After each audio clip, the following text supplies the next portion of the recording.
This is Bricks and Clicks, where Cliff Hudson and Craig Miller explore the real conversations and innovative strategies with industry leaders behind transforming legacy brands for long-term sustainable growth in the digital age.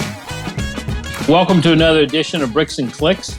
I'm very glad to have you joining us. This is Cliff Hudson. I'm here with my co-worker, friend, and cohort, Craig Miller.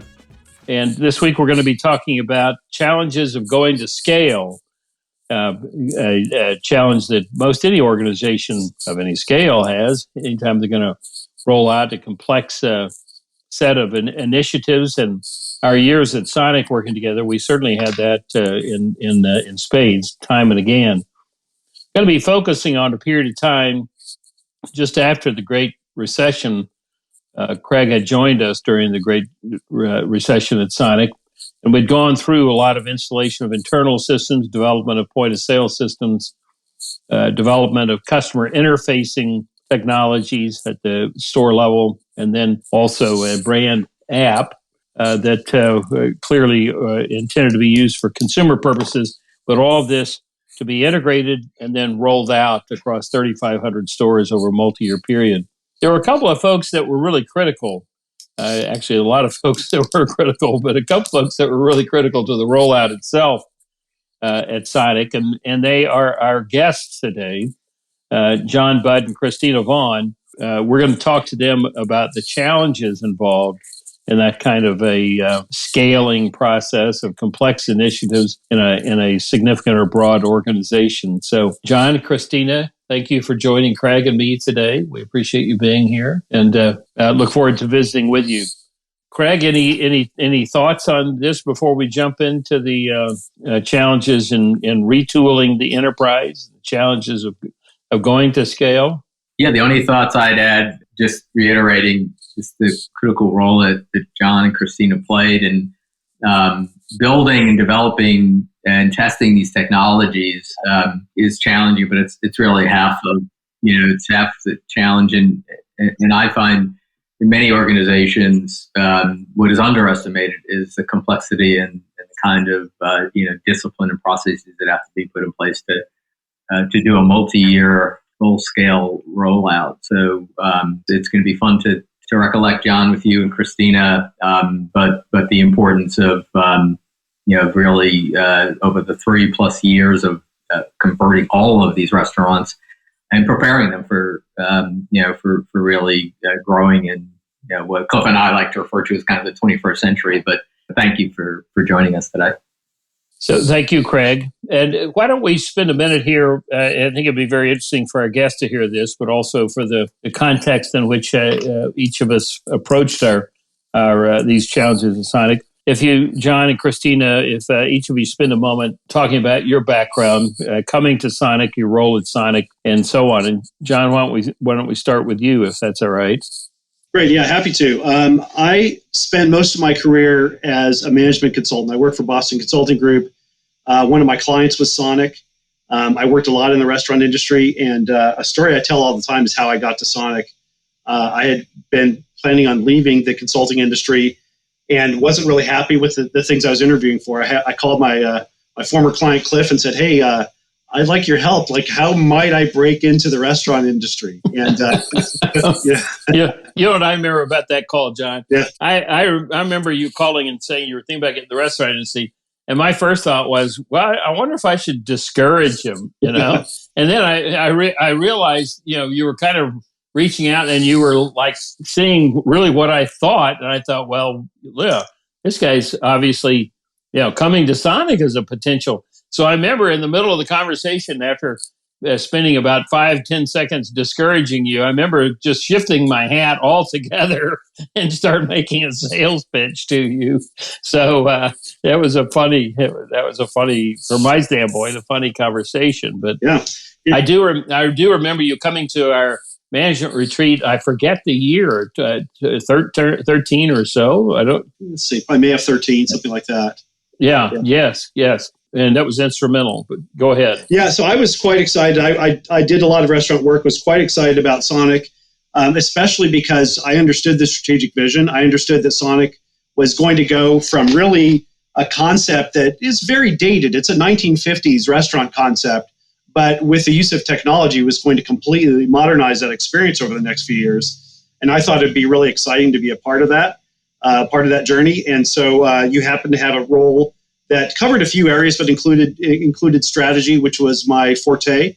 And I was quite excited to join and work in those spaces. And so almost from the outset, I think in terms of strategy and focusing on these areas, we had you directly involved. That was a wonderful move after having gotten to know you in your time with BCG, to be able to have you come in at the level of knowledge you had about our business, the level of knowledge we had about you, and then challenges ahead. It was a great marriage of sorts for the next 5 years, let's say. So, Christina, you were with Sonic before this time. You want to talk about your path a little bit as well? Sure, yeah. For me, I literally grew up within Sonic, not only being, from a small Midwestern town that had the first Sonic that actually started when I was in high school. I interned when I was in college, and I was on the Sonic account. And after graduating, I actually started out in a marketing position with Sonic, a field marketing position. And then realized there were some operations that I enjoyed, so went over to the operations side. And I remember having a conversation with you, Cliff, that, you said at some point you may have to get into the actual corporate office here. And I said, oh no, I'm just cut out to be a field person. That's where I'm going to spend the rest of my time. Little did I know I would be guiding the field at some point in my career. So through various conversations came in and got to work with the market strategy team, ended up as VP of field operations, working out of the support center there. And then eventually got to be over and work with all of our company restaurants. And so literally over that 20-year time with Sonic, had a variety of positions. One of these obviously being what we're talking about today with the 2020 project. So that was fascinating. In a way, the path of each of you represents some of the best of Sonic. One, John, your exceptional understanding and engagement with the industry on a very broad basis outside of Sonic. And then Christina, 20 years building into the brand.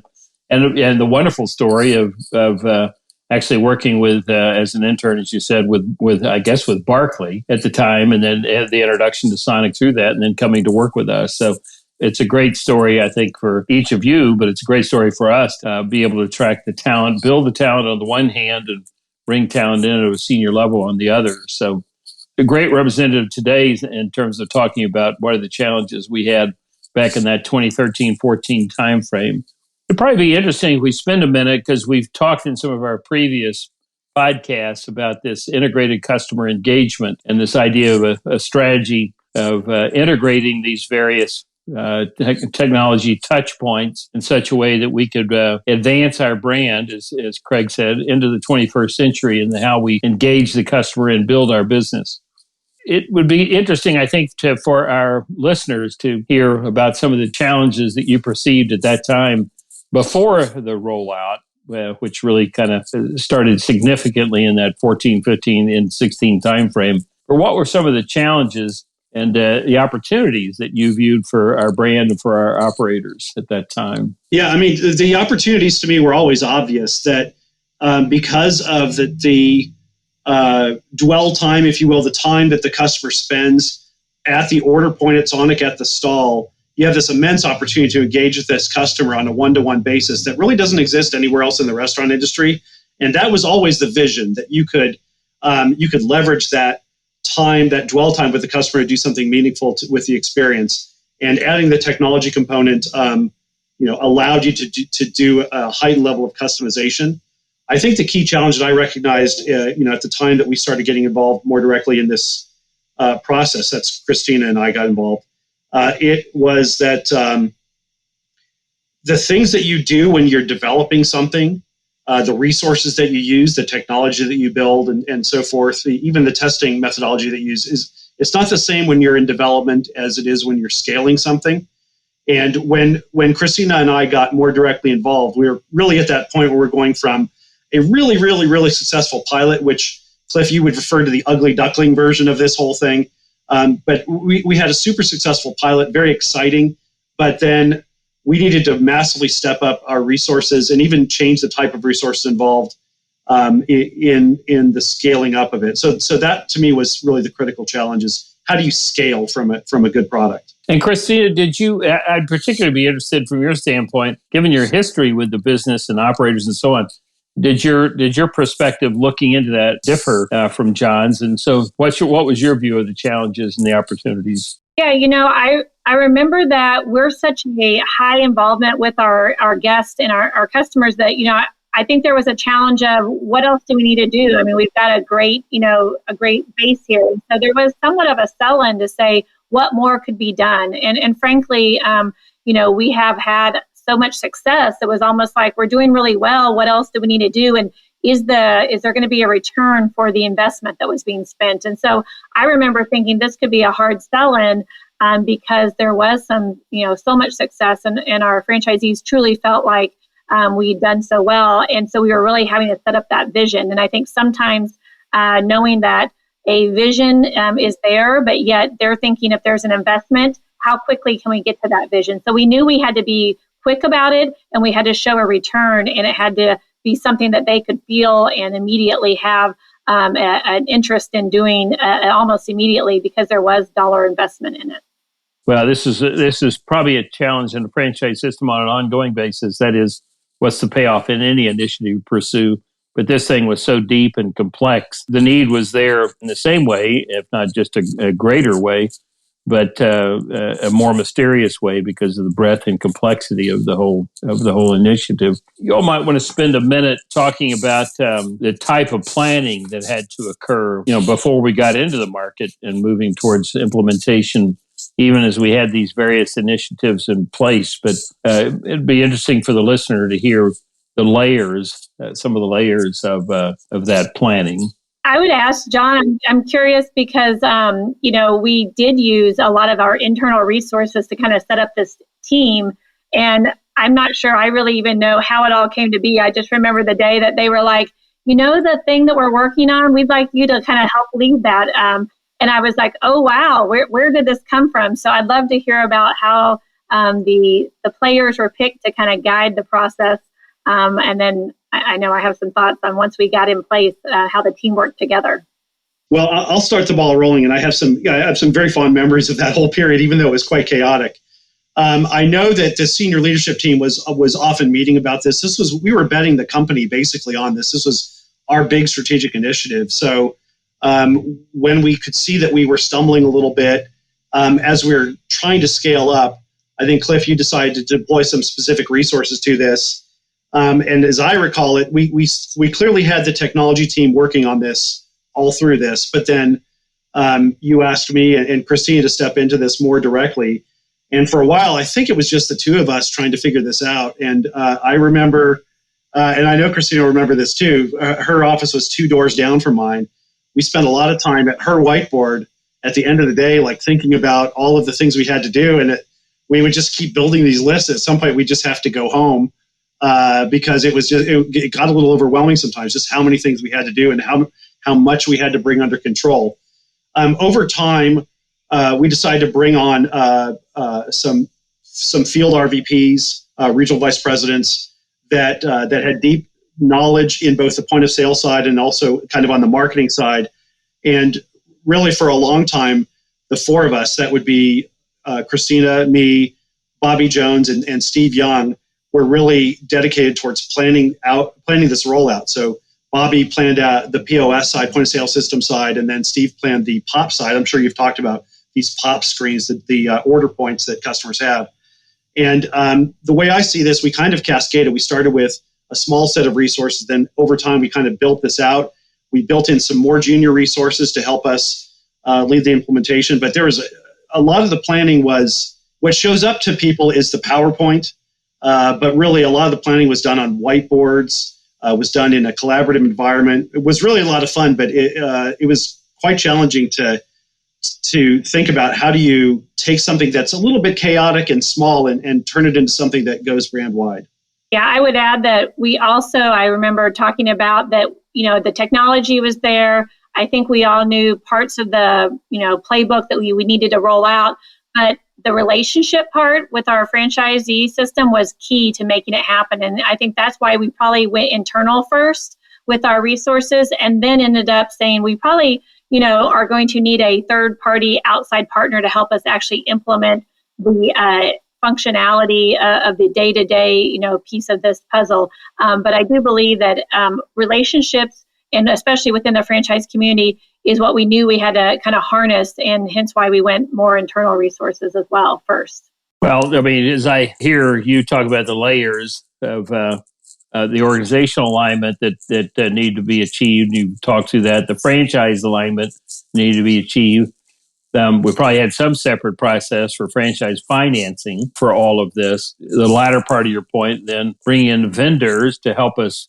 First of all, vendors were there certainly from the standpoint of providing goods in the first place, but even supplying services for the literal installation store by store, and then ultimately kind of a market sequencing preparation, how we're going to go about this market by market, how many stores per day or per night. Remind me, is that how that was done? We shut the store down at some point and install a good part of this overnight, store by store? Do I recall that correctly, or is it is memory failing me here? No, it was a bit of a. I remember it feeling like Groundhog Day, because every day, we would build up. I think we said, can we do 2 stores a night? Can we do 10 stores a night? I think we got to a max of 10 to 15. But every morning we'd wake up and think, okay, crossed our fingers that, at least, we only had one incident there was a few funny catastrophic failures, I guess, here and there. But for the most part, it was every morning we'd wake up and look at our sheet and say, okay, great. We know we clicked off, 9 of these really well, and we've only got one major issue to solve for the morning. But it was an overnight installation. So obviously, John and I, kind of ended the night knowing what we were going into. And then in the morning, our team would get on a call literally every morning around 7:30 and check in to see how the night crew had succeeded in these overnight installs. If I could add to that, actually, something that Christina just reminded me of. We did this morning check-in, and you would hope all the stores were up and running by a reasonable time. They might miss breakfast, but they'd be up after that. We made a decision at some point to continue marching through all these stores, and we would build a cleanup list, and we'd come through behind that and clean up, as opposed to saying, this team is going to stay at this store until everything is fixed. It just was a much more efficient way to move through things. You have to move at pace for the vast majority of the rollout, but then have kind of a separate effort to do the cleanup to make sure everybody's brought back up to 100%. Well, enormous effort over a multi-year period, but the planning up front and the initial implementation, I recall great anticipation, but also just the sense of the enormity of the whole thing. Craig, your thoughts here? As you talk about installation, just for the listeners, all the moving parts that, as I recall, we had to get to a point where we were at least confident that all the pieces, and we were deploying, as you all know, this wasn't just installation. It wasn't just deploying one system. We were deploying a point of sale, a kitchen system, new POPs units for the listener. Those are the digital displays and menu housings and 25 plus stalls, audio system, and also the upgrade of the network. Enormous amount of management coordination just leading up to all that, with making sure vendors were going to get supply to the locations, making sure that the training had occurred in each of the locations, making sure the financing was in place. Most companies would never even consider, this type of complexity. And to your point, Christina, we had a challenge to keep the confidence of the franchisee, and which was just tremendous, undertaking. John, you talked about, I think it was John, you mentioned, when you have all those pieces, those moving parts, I think it's so important, because a lot of companies who even embark on anything close to the amount of not just planning, but the amount of prep that has to go on at multiple dimensions. Maybe talk and share with the listener some more detail, well beyond just installation, And invariably, there's going to be some issues. Something is going to have a hiccup. And we had a 36 plus month horizon. Any type of hiccup could be a domino effect. You never finish this. So maybe talk about interested in your recollection of the coordination, the making sure the things were prepped, all the pieces ready for that conversion, that installation night. And it wasn't just one night, right? We decided we really probably had to do it in 2 stages. And then how you dealt with those issues. I think that would be, really enlightening. Well, yeah, if almost 10 years later after the start of this thing, it's easy to forget all of the painful things that we had to do. But we haven't even mentioned really the fact that we were also upgrading the appearance of the drive-ins. And we had a tremendously experienced and talented person named Wayne Brayton that was working on the retrofit of the restaurant. So we were doing all these things really at the same time, changing the look and feel of the restaurant, the internal systems, the external customer-facing systems. We developed our own digital screens, as you know, Craig. You had somebody on your team that worked with the supply chain in China, so we had to think about shipping. You have to start from planning from the point of implementation backward. You have to recognize which things have longer lead times. You have to recognize what's the right time to deploy something. Do you deploy a 100% perfect system? Well, that's really unrealistic, but how do you make sure that what you're deploying is good enough that you're not going to be destructive of somebody's business, of franchisee's business? So we really had to start with, here's all the stuff that has to show up at that drive-in on the day that we're doing the installation, and then more or less backdate the entire supply chain to get everything to show up at the same time. So it's easy to forget how difficult that planning was, but it really was quite an art and a science.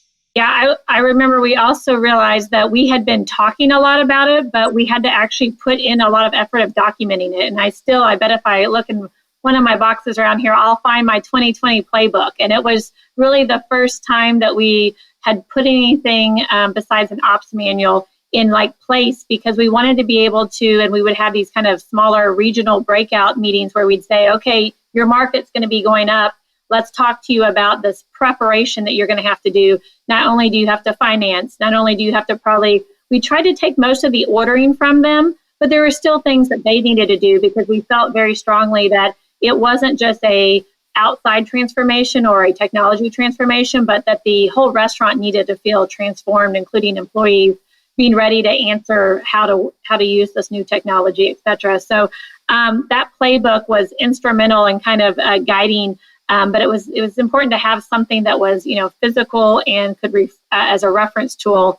Speaking of that, I just remember every day thinking about, I felt like a lot of our job was to keep everyone happy. We had to keep the vendors happy because we didn't want them to go off track because they were an important part. We wanted to keep our franchisees happy. And we had to keep our support center employees happy too, because there was frustration about, and you wanted to keep the fingers from being pointed. And so for me, the planning was, how do we ensure that we find ways to celebrate along the way too? And so we really did a good job of putting milestones in there, whether it be how many stores we hit or how a franchisee knew things were on track for their particular. But it was important, those milestones. And I remember having really good celebrations about hitting milestones. And that's part of the planning too, because if you don't plan for them, we would have never had this, celebrations or the celebratory moments, along with some of those hard times when it wasn't perfect. So. As you talk about that, Christina, again, I think it all brings for all of us just not underestimating all the complexities and the disciplines of effectively managing this. Christina, with your history and background in leadership in operations with the franchisees, and you mentioned it, but I think it's so important to put, to really put, kind of emphasis on this. You could have all the technology work well, you could have it all roll out well. But maybe talk about a new point of sale is a completely different way of running the restaurant. The new digital menu housing is a different way of serving, our customers. maybe talk a little bit about the importance and diligence that had to go into ensuring that on that night that you were cutting those stores over, converting, or the two consecutive weeks. What went into the preparation for the operators to ensure that they were ready for this change? I remember we talked a lot about, and that's kind of what has set probably forth a lot of my conversations with franchisees going forward is, here's what we need from you, and then here's what we're going to deliver upon. And so very much delineating, here's what their role is in this process, and here is our role. And so if you do your part, and then we do our part, this is how it's going to work. And because sometimes I felt like there were times where we weren't super clear about that accountability and who owned what piece of it. And so we learned over time to be very, again, diligent about the expectations from them. But a lot of it was just them understanding, first of all, they did have to, we ended up, and I don't know if it was from the very beginning, but we did make a decision to go with 2 different POS. And in some ways that was, it allowed some flexibility and freedom within kind of the framework. In other ways, it actually made it challenging too, because we had to, as a team, think about there was different aspects, and we were supposed to be agnostic, of course, as to which one they went to.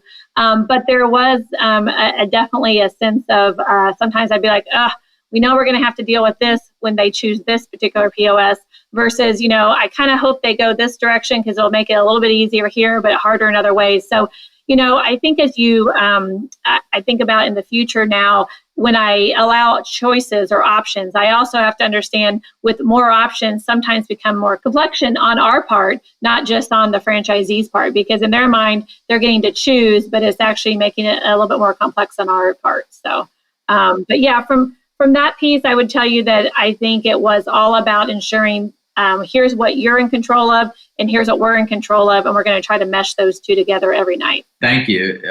The point about the 2 point of sales, the history, and this is before we were scaling, but it really, I think it exemplifies some of the trade-offs you all had to do as we were scaling. But ideally, it was always, let's get to 1 point of sale, because we had 3 or 4 at the time, mostly automatic, mostly one antiquated platform. And so we went through the whole process, as you recall, with the franchisees involved. And we talked to James Junkin. He was on a previous episode, kind of going through that process that he helped. And we had gotten to a few hundred stores. It was working well. And then we hit an issue.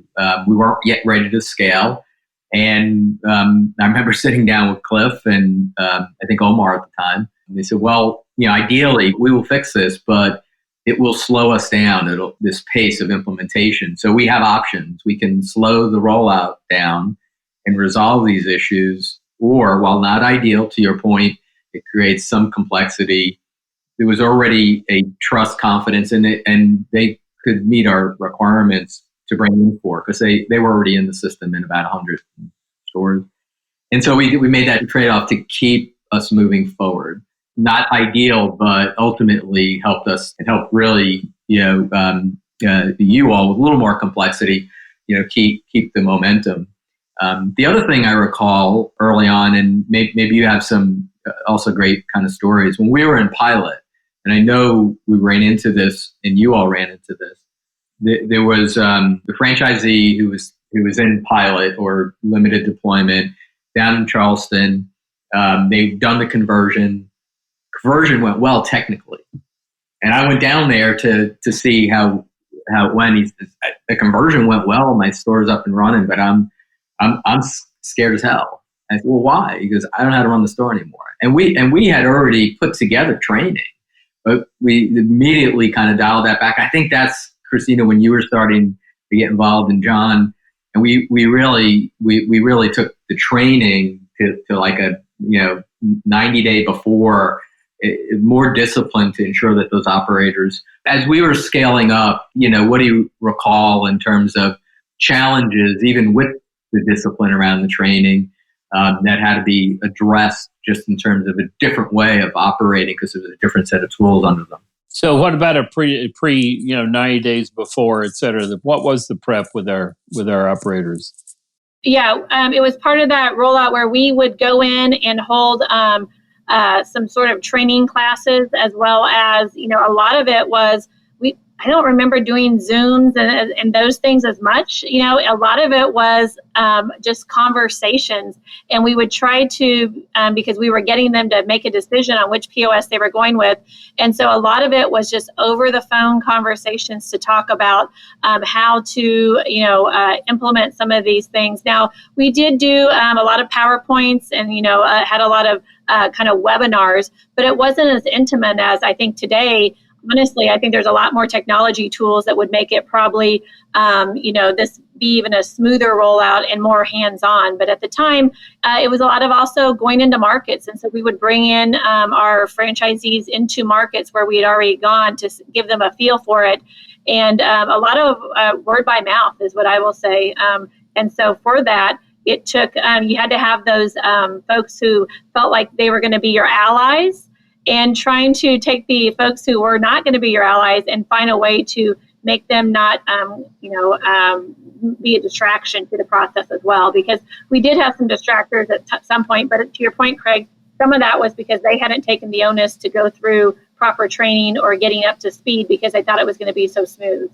Yeah, I would add that we really led the communication by quite a few years for a lot of people. We started talking about this at the Sonic convention, which is something all of the franchisees attend, years in advance of implementation for a lot of folks. And we used the same slides kind of year after year, consistent drumbeat of communication. It got more specific when we got out to markets, but I think we definitely tried to lay the groundwork. And then I'd also say that it took some leadership from some of our most significant and senior franchisees on our franchise advisory council to take the lead. So some of those folks were some of the early implementers of this. These are folks who put a significant business at stake by risking, if you will, implementation of a new system on a successful business. And something I will never forget, the grace that some of those folks gave us as we honestly, mess some things up, right? The implementations are not perfect. I recall being at one of the Sonic conventions and having Gary Kinslow, who did a tremendous job with the rollout in his stores, saying, sometimes you win and sometimes you learn. That was something he said a lot, but he said that about this implementation. He gave us tremendous grace, but he did not look at this as a failure when one of his stores didn't work properly. It was, how do we learn from that? I'm an early adopter. How do I help the system learn and adapt going forward? So to me, it's the cascading of communication. It's the in-market training that we did, then also getting some key franchisee stakeholders on board to help us with the momentum. There was a lot of humility sometimes with those folks, because I think they knew we were learning as we went. And sometimes, as we thought about where we could get some wins, sometimes we'd have some franchisees that just had some failing systems. So kind of all along that path, we also tried to help out those who were in desperate need. And I remember, we had a lot of folks who were asking for, let's go faster, help us, get us going as soon as possible. And so, not everybody was, fearful of this. There were a lot of folks who actually were saying, can you come faster? We need we want to change POS. And so there was a lot of excitement around it sometimes. And then there was nervousness from others. And so I think we all had to kind of figure out as each franchisee, each market, kind of what we were walking into. Was this a market that was very stable and was going to have resistance? Or was this a market that was really excited about these changes and was welcoming us with open arms? We got a little bit of mixed bag, and so we always had to be prepared based on who we were dealing with and what the market situation was. Well, it was an enormously complex process. Point made, Craig and each of us earlier, just to reiterate it, though, for the listener. I mean, moving from an antiquated point of sale system that was hardly more than a order taking system for our operators historically, but moving to a state of the art software based system that really was going to take us to a different place. And yet it required the management to handle the operations stores differently, but it would also be liberating for them in terms of greater tools to manage the business more effectively, prospectively, which is something we heard from James Junkin in an earlier conversation that Craig made reference to. I'd be interested to know if there were some interesting stories that you have a recollection of. That's a very nice one you remembered with Gary Kinslow. Sometimes we win, sometimes we learn. That's a delightful little turn of phrase. But any interesting stories that either human interest or good business lessons like the one you related with Gary Kinslow?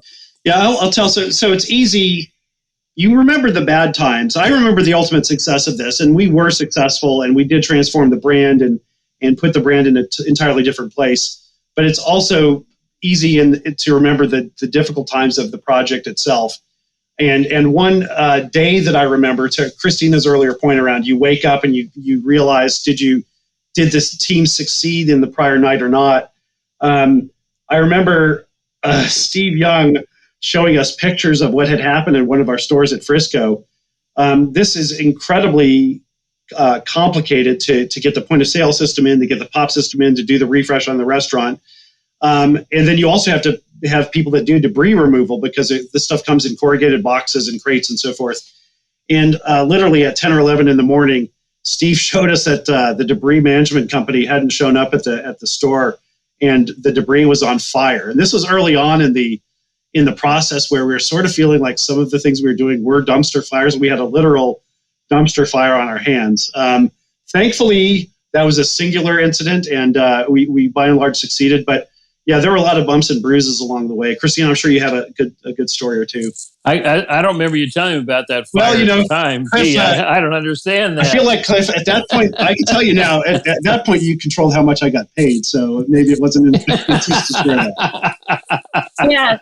To that point, because they were overnight installs, the individuals who are often working within the restaurant probably weren't the folks that, we were used to working with on a daily basis. And so I use the word entertaining now, but I remember sometimes hearing stories, or sometimes franchisees or operators would stay overnight with the crew just to kind of monitor them.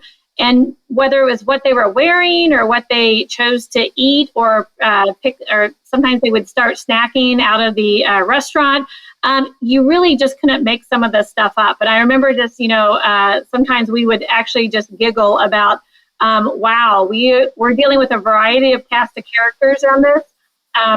They holding in some of our vendors accountable, but then also realizing, at the end of the day, they got the job done. And so that's what we're going to focus in on.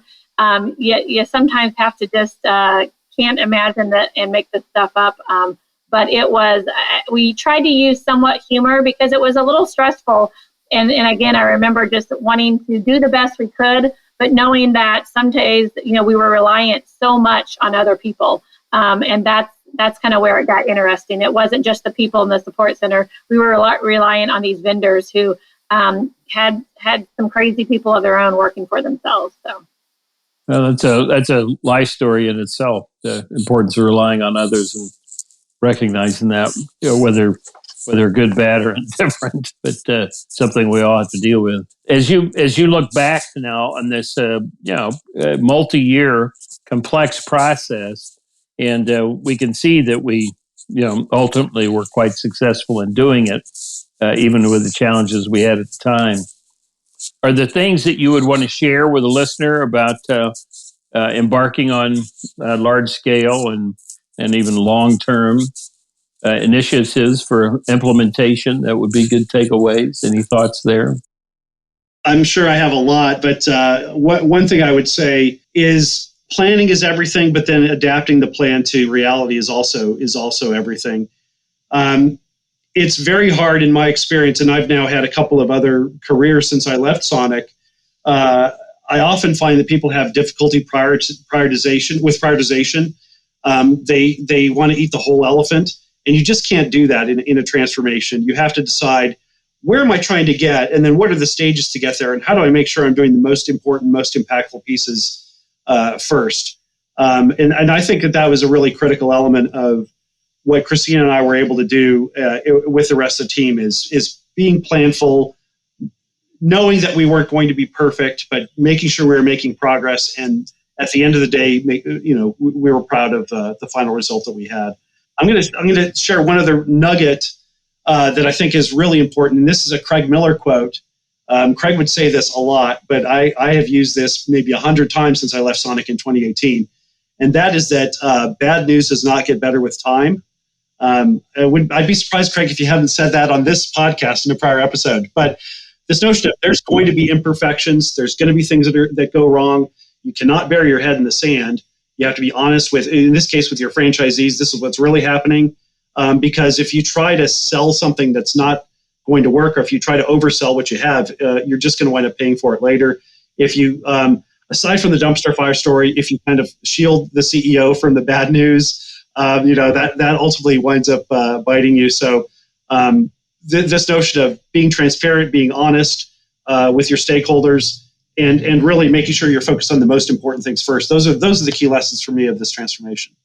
Yeah, you hit on the transparency part. I think making a commitment both internally that we're going to share the information, and we may not all agree on it. We may not like what we're hearing, but we're going to understand that that's important for everyone to have a voice at the table. And then taking those voices and really understanding that no matter what level you are, everyone gets to make a decision. If someone feels uncomfortable with the decisions that we made or the actions that we're taking, it's up to all of us to challenge each other and to really take any sort of, and they weren't always mistakes, they were just learnings, and say, okay, let's stop for 30 minutes here, and how do we correct this going forward?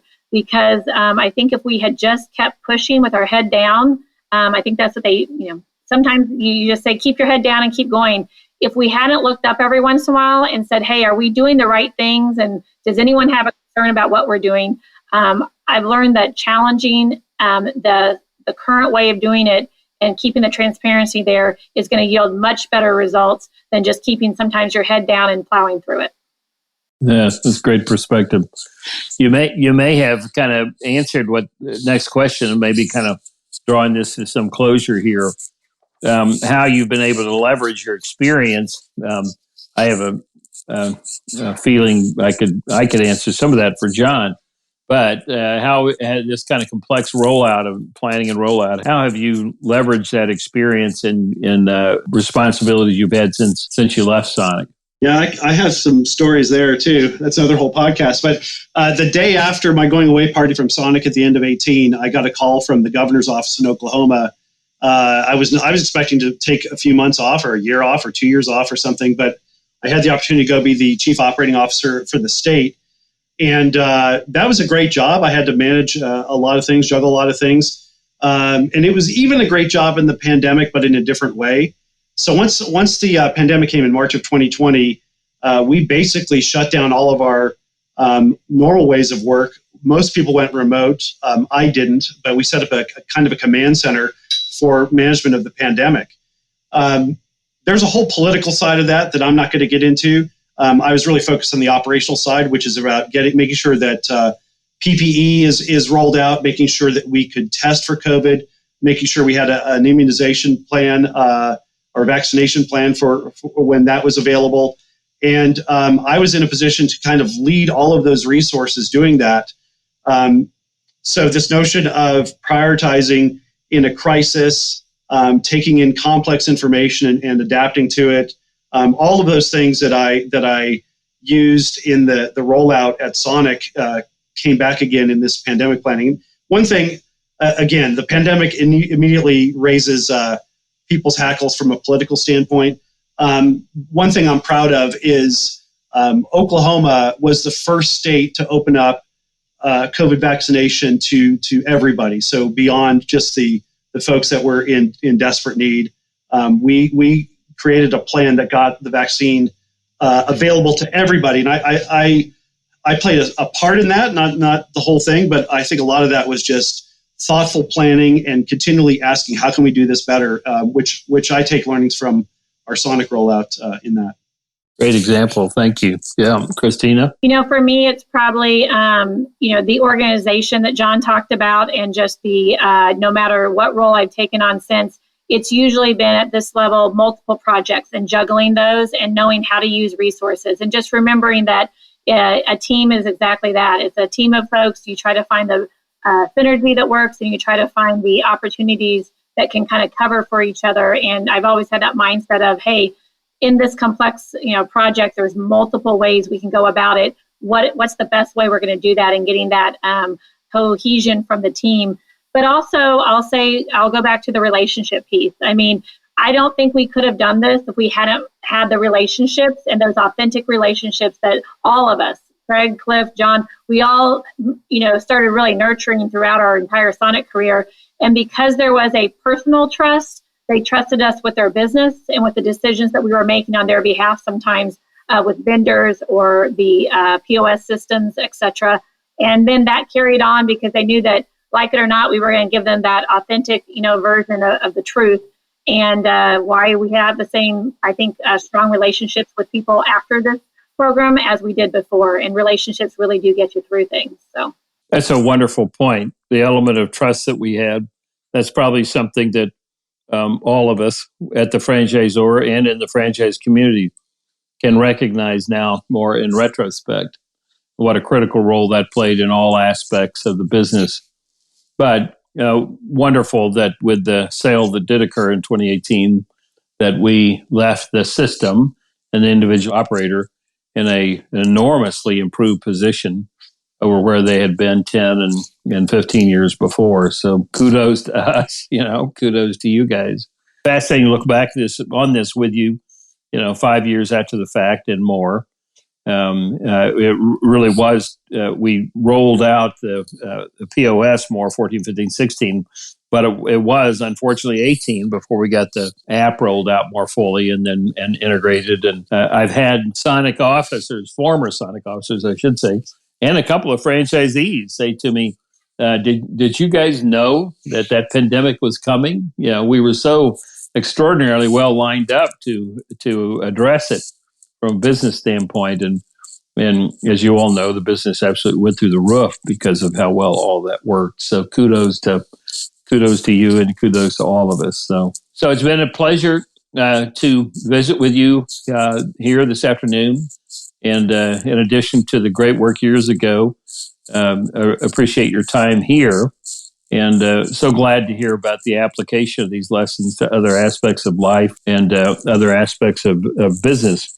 And John, in particular, this discussion about, at a governmental level, how do you deal with a pandemic? What a great application of that experience for you to deal with, and for you to be in that spot to deal with. So, anyway, thanks so much. We'll look forward to crossing paths again soon.